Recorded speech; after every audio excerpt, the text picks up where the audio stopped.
मेरे पास जो मॉडल है वो मई 2022 का है और ये भी एक्सआई ऑप्शनल मॉडल है। इस गाड़ी को लेने का मेरा कोई प्लान नहीं था, लेकिन हुआ कुछ ऐसा कि हम अल्टो लेने गए थे। उस टाइम आती थी अल्टो 800, K10 जो थी वो डिसकंटिन्यू हो चुकी थी।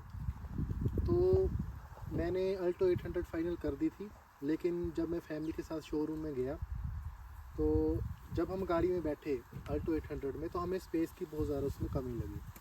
तो फिर उसके बाद मैंने ये गाड़ी देखी, हम इसमें बैठे तो हमें ये बहुत ज़्यादा स्पेशियस लगी और हमारे बजट में भी थी, तो हमने ये गाड़ी फाइनल कर दी। तो गाड़ी लेने के बाद जो मेरा जो एक्सपीरियंस रहा इस गाड़ी के साथ, मैंने इसको ऑलमोस्ट 23,000 किलोमीटर्स चला दिया है। और इसकी जो सबसे ख़ास बात मुझे लगती है वो है इसकी ग्राउंड क्लियरेंस।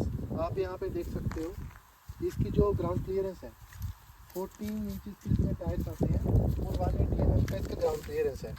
मैंने इस गाड़ी को सिरमौर में भी लेकर गया हूँ, हाईवे पे भी चलाया है, लोकल सिटी में भी चलाया है, चंडीगढ़ में, और ऐसी जगह पे भी मैंने इस गाड़ी को बहुत चलाया। अब यहाँ पे देख सकते हो कैसे रोड है हमारे घर के पास। तो इस गाड़ी ने कभी भी मेरा साथ नहीं छोड़ा है, ना मुझे कभी ऐसा फील हुआ कि मेरी गाड़ी ग्राउंड से टच कर रही है। अच्छी बातें बहुत है इस गाड़ी में। इसका जो एसी है वो मैंने हमेशा 1 नंबर पे ही चलाया है। मैक्सिमम ज़्यादा गर्मी होती है, जैसे हम एकदम से गाड़ी में आकर बैठते हैं तो मैं इसको 2 या 3 पे कर देता हूँ। अदरवाइज़ 1 नंबर पे इस गाड़ी का एसी बहुत ज़्यादा अच्छा है। एसी फुली रिफाइन है, एसी में कोई दिक्कत नहीं है। और एक और इस गाड़ी में मुझे कमी लगती है वो है इसकी पावर विंडोज़। इसमें सिर्फ फ्रंट के 2 ही पावर विंडोज़ आपको मिलते हैं, बैक साइड आपको टॉप मॉडल में भी नहीं मिलते, जो कि मुझे इस गाड़ी की खामी लगती है। एक और चीज़ आपको बताता हूँ इस गाड़ी के बारे में, ये जो इसके जो बोतल होल्डर्स हैं ये भी फ्रंट में ही मिलते हैं आपको। बैक साइड में ना तो इसमें स्पीकर्स आते हैं, ना ही इसमें स्पीकर्स के लिए स्पेस है, ना ही इसमें कोई कप होल्डर्स है, ना ही कोई बोतल होल्डर है। तो ये भी एक गाड़ी की बहुत ज़्यादा खामी बन जाती है। अदरवाइज़ प्रोडक्ट तो सुजुकी का है, आपको पता ही है, सुजुकी का विश्वास है। सुजुकी बहुत रिफाइन गाड़ियाँ बनाती है, ये भी उनमें से एक है। हर गाड़ी का एक कस्टमर बेस होता है, अलग होता है। तो मैंने अपने एरिया को देखते हुए, अपनी रिक्वायरमेंट को देखते हुए इस गाड़ी को चुना है। 2.5 साल मैंने इसको चला लिया है। अब जो मेरा पर्पस है वो है सेफ्टी, रिफाइनमेंट। ये मुझे दोनों चीज़ें चाहिए और 4 सिलेंडर गाड़ी लूँगा। मन है एस्प्रेसो लेने का, बिल्कुल ले सकते हो। ये गाड़ी कभी भी आपको धोखा नहीं देगी। बस इसमें 2 ही मेजर इश्यूज़ हैं। एक तो ये हाईवे पर स्टेबल नहीं रहती है, शार्प टर्न से हमें इसको स्लो करना पड़ता है due to body roll. And जो इसमें दूसरी दिक्कत है, 3 सिलेंडर इंजन है तो इसमें वाइब्रेशंस हैं। 1000 सीसी में 3 सिलेंडर इंजन है। पावर इसमें बहुत अच्छी है। आप अगर इस बजट के हिसाब से देखोगे ना, पावर और जो इसकी वेट रेशियो है वो बहुत अच्छी है। पर्सनली मुझे गाड़ी ये बहुत पसंद है, लेकिन कुछ खामियां भी हैं गाड़ी में, वो मैं आपको एक एक करके बताता हूँ। सबसे पहली चीज़ तो इसके ये साइड ORVM है, जो कि इलेक्ट्रिकल एडजस्टेबल नहीं आते हैं, ये मैनुअल है। मुझे ये मैनुअल करने पड़ते हैं। उस टाइम मुझे गाड़ी की इतनी नॉलेज नहीं थी तो मैंने ये वाला वेरिएंट ले लिया। ये टॉप से एक नीचे वाला वेरिएंट है। टॉप आता है VXI प्लस, लेकिन ये VXI ऑप्शनल है। और दूसरी जो इस गाड़ी में मुझे जो थोड़ी बहुत दिक्कत लगती है वो है इसके जो फेंडर पे इंडिकेटर्स हैं, ये भी मुझे चीज़ अच्छी नहीं लगती। सो दैट्स वाई मैं इस गाड़ी को अपग्रेड कर रहा हूँ। अपग्रेड करने का जो सबसे बड़ा रीज़न है वो ये है कि जो मेरी जो मैक्सिमम रनिंग है वो हाईवे पर है। तो हाईवे पर वैसे तो ये गाड़ी बहुत स्टेबल है, लेकिन इसमें इसकी हाइट होने की वजह से इसमें बॉडी रोल बहुत है।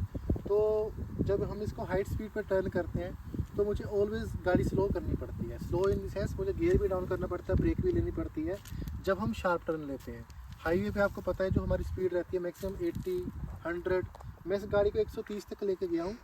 स्टेबल 100 के बाद इतनी ज़्यादा नहीं रहती है, 100 तक मैं इसे कंट्रोल कर सकता हूँ, कॉन्फिडेंस आता है। लेकिन शार्प टर्न लेते टाइम इसमें थोड़ा बहुत भी कॉन्फिडेंस नहीं आता है। और जो इसकी जो अगली जो मुझे खामी लगती है ना, वो है इसकी वाइब्रेशन। इस गाड़ी में 3 सिलेंडर होने की वजह से वाइब्रेशंस बहुत ज़्यादा है। जैसे मैं सिटी में चलता हूँ तो जैसे गियर वगैरह हम डाउन करते हैं, शिफ्ट डाउन शिफ्ट करते हैं, तो इसमें वाइब्रेशंस आते हैं। हमारे पास सुजुकी डिज़ायर भी है, वो 4 सिलेंडर इंजन है, तो वो गाड़ी बहुत स्मूथ है। उसको चलाने के बाद इस गाड़ी को अगर हम चलाते हैं तो डिफरेंस फील होता है। अगली जो इसमें मुझे खामी लगती है वो यहाँ पे आप अंदर आए, वो खामी है इसका इंटीरियर। इसका इंटीरियर फुल ब्लैक में है, कोई इसमें डुअल टोन इंटीरियर नहीं है।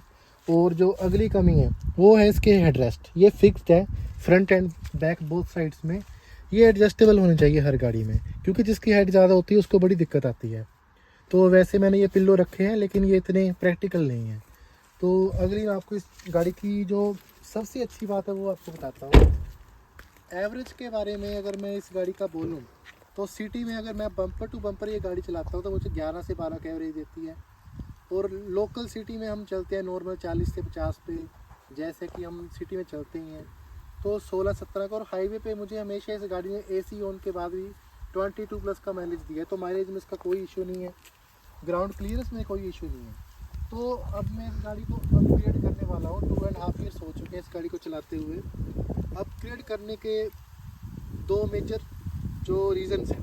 पहला रीज़न है इसका 3 सिलेंडर इंजन, जो कि इतना रिफाइंड तो है लेकिन इसमें वाइब्रेशंस और कैबिन नॉइज़ गाड़ी में बहुत ज़्यादा आता है। कैबिन नॉइज़ इस गाड़ी में है। और जो दूसरा रीज़न है स्टेबिलिटी। हाईवे पर इतनी गाड़ी स्टेबल नहीं है, तो मैं कोई ऐसा प्रोडक्ट लूँगा जो हाईवे पर स्टेबल भी हो, एवरेज भी ठीक हो और ग्राउंड क्लियरेंस इसका थोड़ा अच्छा हो। और इस गाड़ी की आपको एक अच्छी बात बताता हूँ, यहाँ पर आएंगे इसका जो बूट स्पेस है। मैंने इस गाड़ी को इतना लोड किया है ना इसमें, आप देख सकते हैं अभी मेरा सामान पड़ा है। सीट जो है वो फुली स्प्लिट हो जाती है और आपका बूट स्पेस है बहुत ज़्यादा बढ़ जाता है। बूट स्पेस बहुत बढ़िया है, आप इसको अपनी मर्जी से एडजस्ट कर सकते हो। अगर आपने ज़्यादा सामान रखना आप सीट इसकी स्प्लिट कर लो। अगर आपका लगेज है, फैमिली लगेज है, तो आप इसको ऐसे भी यहाँ पे रख सकते हो सामान कैसे भी, इसमें कोई दिक्कत नहीं आती है। और एक इसमें और मुझे कमी लगती है, वो कमी क्या है, तो यहाँ पे कोई मैग्नेटिक लॉक नहीं है। मुझे हमेशा की से करना पड़ता है या फिर अंदर से जो बटन आता है कंपनी की तरफ से वहाँ से करना पड़ता है। बाकी गाड़ी में कोई इशू नहीं है। तो और एक और चीज़ है जो एस्प्रेसो के बारे में बहुत अच्छी है, जब ऐसे रोड आते हैं ना, ऐसी कंडीशन आती है, इसके सस्पेंशन बहुत अच्छे हैं। कभी गाड़ी में ऐसा फील नहीं होता, कभी जर्की फील नहीं होता, बड़े आराम से निकल जाती है। अब इसको कहीं भी ले जाओ। ये गाड़ी एक ऑलराउंडर गाड़ी है, लेकिन ये हाईवे के लिए सेफ प्रोडक्ट नहीं है। इसमें स्टेबिलिटी नहीं है। इसकी जो लाइट है, इसकी जो हेडलाइट्स, इसका जो थ्रो है नाइट में, वो एवरेज है। कंपनी को थोड़ा और अच्छा इस पर काम करना चाहिए। और इसकी जो लुक्स है मुझे तो अच्छी लगती है ये गाड़ी, क्योंकि मैं इसका ओनर हूँ। लेकिन इसकी कोई रोड प्रेजेंस नहीं है गाड़ी की, जो साफ बात है, इसकी इतनी अच्छी रोड प्रेजेंस नहीं है। लेकिन गाड़ी चलने में रिलायबल है। मैंने इसका जो बहुत ज़्यादा लॉन्ग ट्रिप किए हैं, मैंने पहाड़ों में लॉन्ग ट्रिप किए हैं, चंडीगढ़ तक इसको लेके जा चुका हूँ, मैं दिल्ली भी ले जा चुका हूँ एक बार। तो इस गाड़ी ने मुझे कहीं भी धोखा नहीं दिया है। गाड़ी बहुत अच्छी है, रिलायबल है। बस यही एक तो कारण है जिसकी वजह से मैं अपग्रेड करना चाहता हूँ इसको। अदरवाइज़ गाड़ी में कोई प्रॉब्लम नहीं है। Thank you very much.